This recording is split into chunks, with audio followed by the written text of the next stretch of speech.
1930 eskondu ziren, 12 jaio zan Anamari, 1935 ni.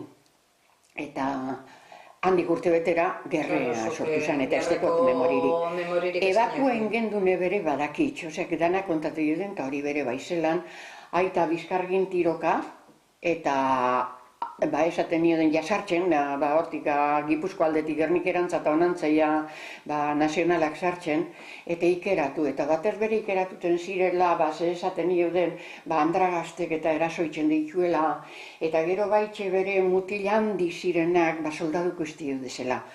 Kanta bat, kantate geuden, si te preguntan alto quién vive, responderemos en alta voz, somos los niños de la quinta 40 que reclamamos el biberón.